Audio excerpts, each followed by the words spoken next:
8. कुछ बातें आपके दिमाग में हमेशा रह जाती हैं, या यूं कह लें कि वो बातें आपके दिमाग से जाने का नाम नहीं लेती, क्योंकि कुछ ऐसे हादसे उससे एसोसिएट होते हैं जो आपकी जिंदगी का अब हिस्सा नहीं, आपकी एक जिंदगी बन जाते हैं। ऐसा ही कुछ हुआ था मेरे साथ। मैं इतने सारे केसेस को सॉल्व तो करता हूं, लेकिन कभी कभी ऐसा लगता है कि कुछ हादसे मेरी जिंदगी में जरूरी थे। अगर वो नहीं आए होते तो शायद मैं आज यहां तक ना पहुंच पाता। मुझे आज भी याद है कि मेरा एक बहुत अच्छा दोस्त हुआ करता था। उसका नाम शिवम था और वो एक बहुत ही बड़ा पैरानॉर्मल एक्सपर्ट था। कई बार उसके पास जब केसेस आते थे तो वो मुझे भी प्रोवाइड करता था, और इसके अलावा अगर कोई ऐसा केस होता था जो बाहर का होता था, यानी कि उसके शहर का होता था, तो मैं भी उसे देता था।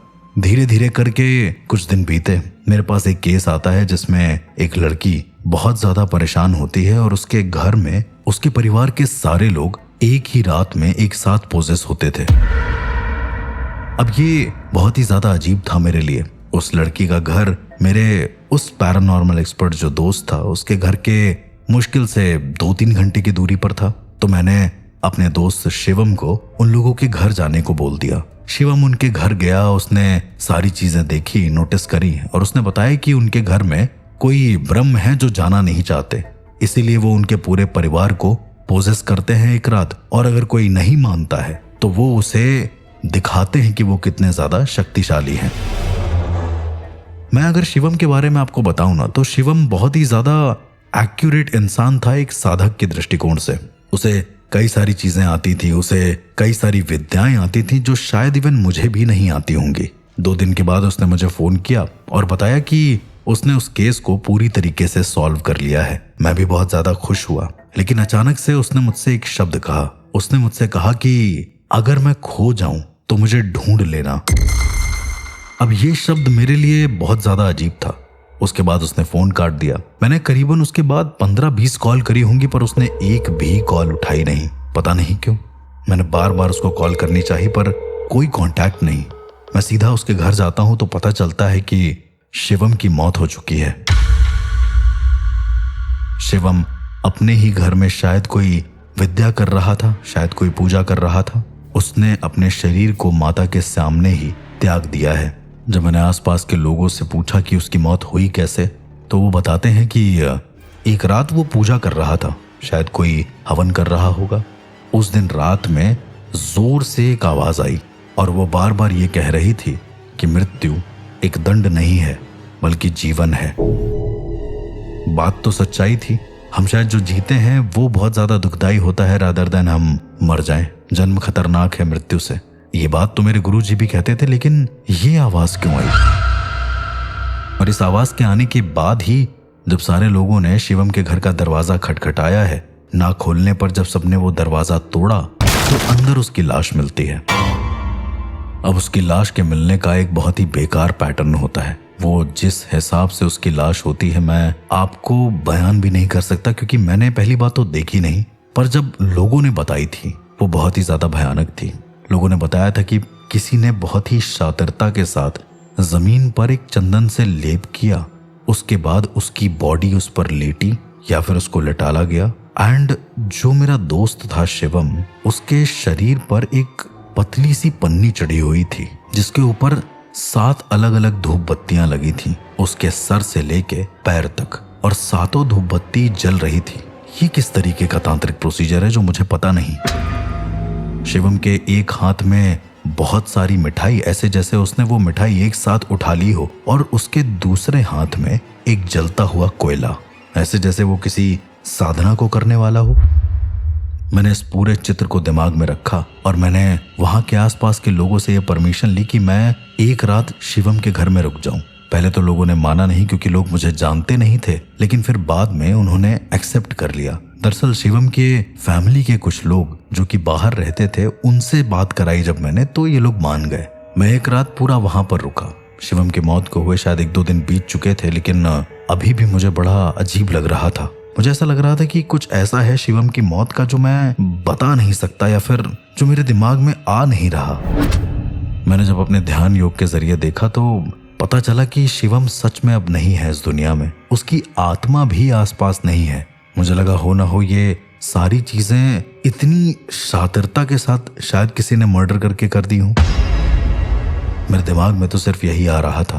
पर उस दिन एक और भयानक घटना हुई। उस दिन मैं शिवम के घर के बने मंदिर में बैठ के ध्यान कर रहा था कि मैं क्या देखता हूं कि अचानक से मुझे एक आवाज आती है।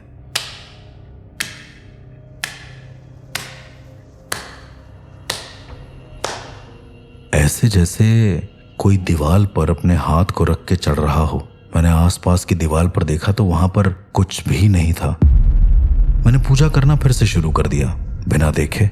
अपनी आंखों को इस बार मैंने बंद करा तो अचानक से मुझे ऐसा लगा कि मेरे कान के पास किसी ने जोर से चीखा हो, कहाँ ध्यान है?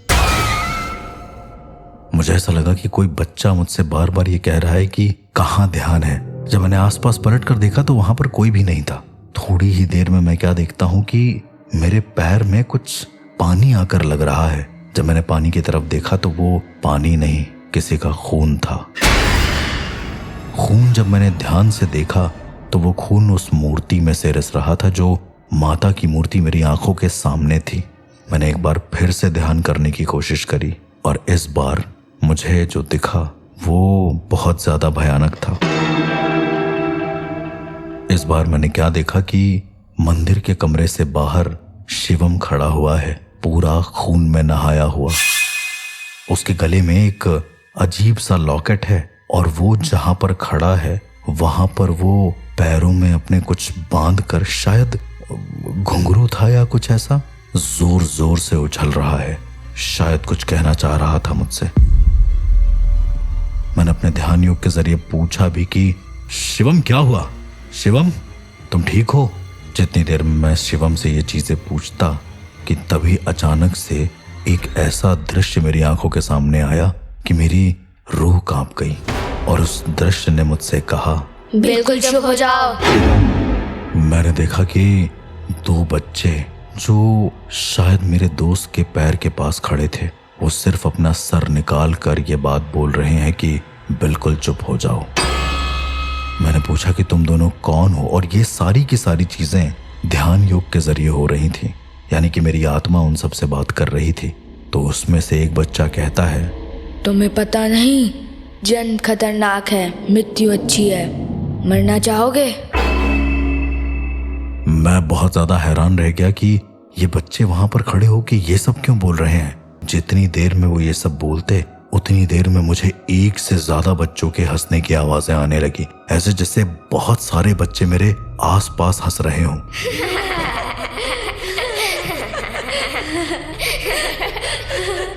मैं उन आवाजों की तरफ ध्यान दे ही रहा था कि तभी अचानक से मैंने देखा कि मेरा दोस्त शिवम अपने पूरे खून लगे शरीर के साथ उस मंदिर में आकर बैठ गया है, ठीक मेरी आंखों के सामने। और वो मुझसे कह रहा है कि तुम मुझे ढूंढ लेना। और ये होते ही जैसे ही मैं अपनी आंखें खोलता हूं, वहां पर ना तो शिवम होता है और ना ही कोई भी बच्चे।